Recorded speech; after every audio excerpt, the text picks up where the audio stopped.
Shri Gayatri tours and travels Chardham యాత్ర complete travel plan. అందరికీ నమస్కారం. Welcome to it's you TV. నేను మీ యాంకర్ త్రిపుర. ప్రస్తుతం మనతో పాటు ఉన్నారు ప్రముఖ ఆధ్యాత్మికవేత్త, శ్రీ విద్య ఉపాసకురాలు గీతా కుమార్ గారు. వారితో మాట్లాడి మరిన్ని విషయాలు తెలుసుకుందాం. నమస్కారం అమ్మ. శ్రీ గురుభ్యో నమః. శ్రీ మాత్రే నమః. నమస్తే అమ్మా. అమ్మ, ఈ నెల 19 మనకి అక్షయ తృతీయ వస్తుంది. చాలా మందికి పూజా విధానం తెలీదు. అలాగే ఆ రోజు అంటే అక్షయ తృతీయ యొక్క విశిష్టత కూడా అంతగా తెలీదు. సో చాలా మంది చెప్తుంటారు ఆ రోజు బంగారం కొనాలని. కొంతమంది అంటారు బంగారం కొనకూడదని. అసలు బంగారం కొనాలా లేదా కొంచెం వివరంగా తెలుపుతారమ్మా? అక్షయ తృతీయ అంటేనే క్షయం కానిది, తరగనిది అని అర్థం. ఈ అక్షయ తృతీయ విశిష్టత గురించి మాట్లాడితే అక్షయ తృతీయ అనేది ఇప్పుడు బంగారంకి పరిమితి అయింది తప్ప పూర్వం ఎలా ఉండింది అంటే అక్షయ తృతీయ రోజు పరశురాముడు జన్మించాడు.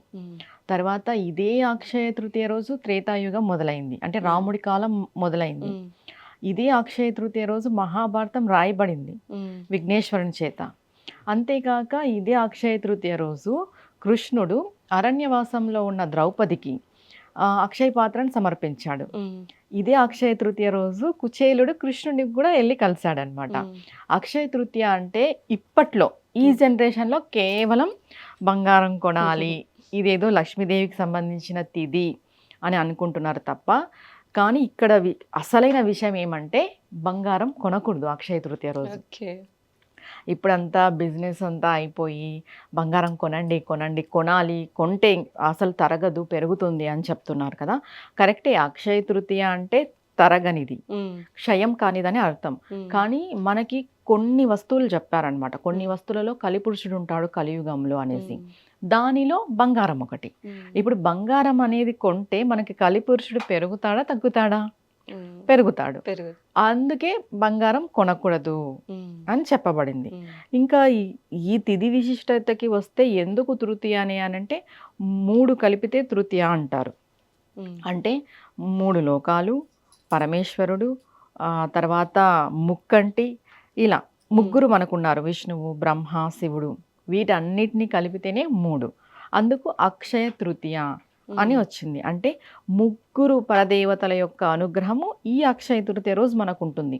ఈ అక్షయ తృతీయ రోజు మనము పరమేశ్వరుడి కన్నా పూజ చేసుకోవచ్చు, విష్ణువు కన్నా పూజ చేసుకోవచ్చు, అమ్మవారికి, లక్ష్మీదేవికి, ఇలా ఎవరికి ఇష్ట దైవం ఉంటారు కదా వాళ్ళకి చేసుకోవచ్చు. ఇప్పుడు పూజా విధానానికి వస్తే అక్షయ తృతీయ అంటే కేవలం లక్ష్మీదేవికి మాత్రమే పూజ చేయాలి, ఇది ఏదో కుబేరుంది రోజు, లక్ష్మీ కుబేరునికి సంబంధించిన రోజు అని అనుకుంటున్నారు కదా. లక్ష్మీ కుబేరునికి పూజ చేయడం తప్పు కాదు, చేసుకోవచ్చు. అది ఎవరెవరి ఇంట్రెస్ట్, ఎవరెవరి నమ్మకం. కానీ ఈ అక్షయ తృతీయ రోజు ఎవరైతే కొంచెం బాగా ఫైనాన్షియల్ క్రైసిస్లో ఉంటారు కదా, అప్పుల బాధలో ఉండే వాళ్ళు ఏం చేయాలి అని అంటే లక్ష్మీ నరసింహస్వామికి పూజ చేసుకోవాలి. ఎప్పుడైతే మనము లక్ష్మీ నరసింహస్వామిని దర్శిస్తామో, ఆయనని పూజిస్తామో, మనకి అప్పులు అనేటివి సమ్ టైంలో తీరిపోతాయి కొద్ది సమయంలో. అంటే నెక్స్ట్ అక్షయ తృతీయ లోపు ఆటోమేటిక్గా మనం ఫైనాన్షియల్ గ్రోత్ అనేది చూస్తాం, ఫైనాన్షియల్ ఎదుగుదల అనేది మనకు కనిపిస్తుంది ఈ అక్షయ తృతీయకి మనం లక్ష్మీ నరసింహస్వామికి పూజ చేసుకోవడం వల్ల. ఇదే అక్షయ తృతీయ రోజు సింహాచలం లక్ష్మీ నరసింహస్వామికి నిజరూప దర్శనం కూడా చూపిస్తారు మనకి ఇక్కడ క్షేత్రంలో. అంత పవిత్రమైనది ఈ అక్షయ తృతీయ. కానీ మనం ఏం చేస్తున్నాం, కేవలం బంగారం కొనాలి, వెండి కొనాలి, ఇదే ధోరణిలో వెళ్తోంది గత కొద్ది సంవత్సరాలుగా. ఎక్కడా శాస్త్రంలో చెప్పలేదు బంగారం కొనండి అని. ఇప్పుడు శాస్త్రానుసారమే కదా మనం నడుచుకోవాల్సింది. సనాతన ధర్మం అంటేనే శాస్త్రం. అలాంటి శాస్త్రంలో చెప్పలేంది మనం దీన్ని బాగా ఫేమస్ చేస్తున్నాం, బంగారం కొనాలి అనే విషయం. ఈ బంగారం కొనడం కొనకపోవడం అనేది వాళ్ళ నమ్మకం, కొనకూడదు ఇది కన్ఫర్మ్. కొనేదైతే లేదు, ఇంకా లేదు కొంటాం, అది ఎవరెవరి నమ్మకం పైన ఆధారపడి ఉంటుంది. ఇంకా పూజకు వస్తే లక్ష్మీ నరసింహస్వామి పూజ అని చెప్పాను కదా, ఎలా చేసుకోవాలి ఆ రోజు పూజ అంటే మార్నింగ్ ఉదయమే లేచి సూర్యోదయంకి మునిపే లేవాలి. ఇంకా మన పనులన్నీ ముగించుకొని స్నానాధికాలు కాలకృత్యాలన్నీ తీర్చుకున్న తర్వాత ఫోటో ఉంటే ఫోటో, విగ్రహం ఉంటే విగ్రహం, ఏమీ లేకపోయినా పర్వాలేదు, ఏం లేకపోయినా వెంకటేశ్వర స్వామి ఎలానో ఉంటారు కాబట్టి అంతా ఆయన స్వరూపమే. ఆయన స్వరూపంగా భావించి మనం తులసి పత్రం సమర్పించి తర్వాత పాలతో చేసింది ఏదైనా పదార్థం నైవేద్యంగా సమర్పించి లక్ష్మీ నరసింహది రుణ విమోచక స్తోత్రం అని వస్తుందన్నమాట. అది 9 సార్లు చదవాలి అక్షయ తృతీయ రోజు.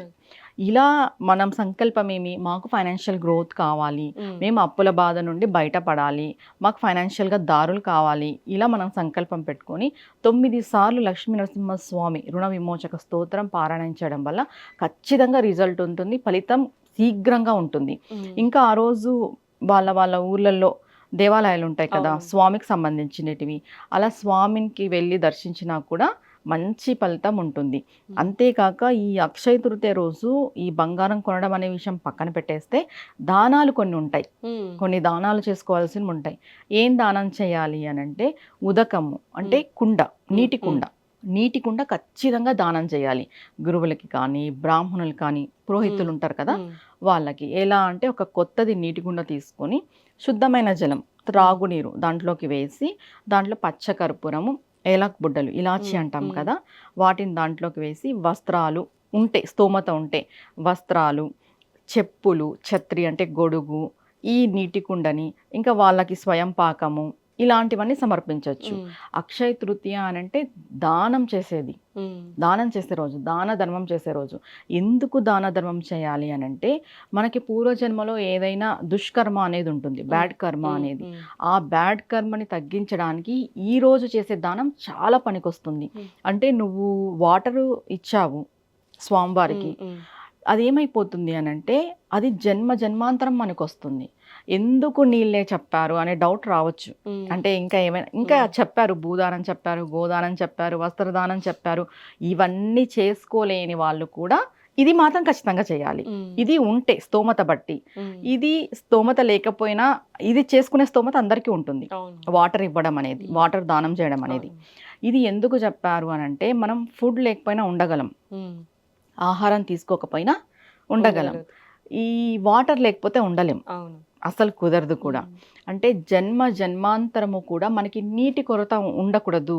మనం మానవుడిగా పుట్టిన పశు పక్షాదుల్లో మనం జన్మ తీసుకున్నా కూడా మనకి నీటి కొరత ఉండకూడదు అని చెప్పేసి ఆ రోజు నీటిని దానంగా ఇవ్వాలి, ఉదకం అంటే కుండని దానంగా ఇవ్వాలి నీరు పోసి అని చెప్పారు. ఇంకా కొన్ని ప్రాంతాలలో మనం నీటికి తక్కువ ఉండి ఇబ్బంది పడే ప్రాంతాలు కూడా చూస్తుంటాం, నీటి కొరత ఉండి. అలాంటి రోజులు రావు ఈ రోజు మనం నీటిని ఇవ్వడం వల్ల. ఇంకా మనకి శక్తి ఉంటే ఏమైనా ఇవ్వచ్చు. ఆ రోజు ఖచ్చితంగా పెద్దల యొక్క ఆశీర్వాదం తీసుకోవాలి, గురువుల యొక్క ఆశీర్వాదం తీసుకోవాలి, పురోహితులు, బ్రాహ్మిన్స్ వాళ్ళ యొక్క ఆశీర్వాదం తీసుకోవాలి. ఎందుకంటే ఆశీర్వాదం అనేది ఆ రోజు అక్షయ తృతీయ, అదిగాక తరగనిది, క్షయం కానిది, వాళ్ళ యొక్క ఆశీర్వాదం అనేది మనం పుచ్చుకుంటే మనకి సంవత్సరం అంతా దాని ఫలితం మనకి నడుస్తూ ఉంటుంది. వెంట ఒక బ్యాక్ బోన్ అంటాం కదా, పెద్దల యొక్క ఆశీర్వాదం కానీ, గురువుల యొక్క ఆశీర్వాదం కానీ మనకి ఒక బ్యాక్ బోన్ లాగా పనిచేస్తాయి అక్షయ తృతీయ నాడు ఇది చేసుకుంటే. అమ్మ, మీరు ఇందాక సూత్రం గురించి చెప్పారు. చాలా మందికి చదవడం అంటే పలకడం రాదు, 9 సార్లు పారాయణం అంటే మాటలు కాదు వాళ్ళకి. సో విన్నా పర్వాలేదా ఆ సూత్రం? చిన్నదే మా స్తోత్రం, అది విన్నా కూడా పర్వాలేదు. ఆల్మోస్ట్ అందరికీ చదవచ్చు, ప్రాబ్లం లేదు. ఒక 2 times విన్నా కూడా ఇబ్బంది ఏం లేదు. 9 సార్లు వినాలి. చదవడానికి రాని వాళ్ళకి ఇది, చదివేకి వచ్చిన వాళ్ళు ట్రై చేసి నిదానమైనా పర్వాలేదు, చిన్నగా ఉంటుంది స్తోత్రం, చదువుకోవడం చాలా మంచిది. ఆ రోజు స్వామివారికి పానకము, వడపప్పు సమర్పించడం కూడా చాలా మంచిది. ఇంకా నైవేద్యం మీకు శక్తి కొలది, పాలతో కూడిన పదార్థము. ఇంకా చాలా మంది లక్ష్మీ గణపతికి చేసుకుంటారు, కుబేర లక్ష్మికి చేసుకుంటారు, ఇలా ఎవరెవరు నమ్మకం బట్టి. కానీ ఫైనాన్షియల్ గ్రోత్ కావాలి అనుకున్న వాళ్ళు ఖచ్చితంగా లక్ష్మీ నరసింహస్వామికి చేసుకోండి. అమ్మ, ఆ రోజు చాలా మంది అంటే ఇప్పుడు present jobs, even wife and husband ఇద్దరు జాబ్స్ చేస్తున్నారు. కుదరకంటే ఒకవేళ ఉదయం మనకి పూజ చేసుకోవడం కుదరకపోతే సాయంకాలం అయినా మనం పూజ చేసుకోవచ్చు. అంటే ఇది 19వ తారీఖు 10:30 నుండి స్టార్ట్ అయిందమ్మా అక్షయ తృతీయ. కృత్తిక నక్షత్రం నుండి స్టార్ట్ అవుతుంది. ఇది 20వ తారీఖు మార్నింగ్ వరకు ఉంది. 19th ఈవినింగ్ చేసుకున్నా ప్రాబ్లం లేదు, చేసుకోవచ్చు. లేదు 20th బ్రాహ్మీ ముహూర్తం అని మనకు చెప్తారు కదా, తెల్లవారుజామున, ఆ టైంలో చేసుకుంటే ఇంకా ఇంకా మంచిది, చాలా మంచిది. ఓకే. అంటే నార్మల్గా పూజ అనేది మోస్ట్లీ ఆడవాళ్ళు మాత్రమే ఎక్కువ చేస్తూ ఉంటారు. కొంతమంది చెప్తారు ఇంట్లో దీపం అనేది మగవారు పెడితే మంచిది అని చెప్పేసి. సో ఇది దంపతులుగా చేసుకుంటే మంచిదా, లేదా ఆడవాళ్ళు లేదా మగవాళ్ళు చేసుకుంటే మంచిది? దంపతులు కలిసి చేసుకుంటే చాలా మంచిది. కుదరని పక్షంలో ఆడవాళ్ళు కంపల్సరీ చేసుకుంటారు. దీన్నైతే ఎవరైతే వదులుకోరు.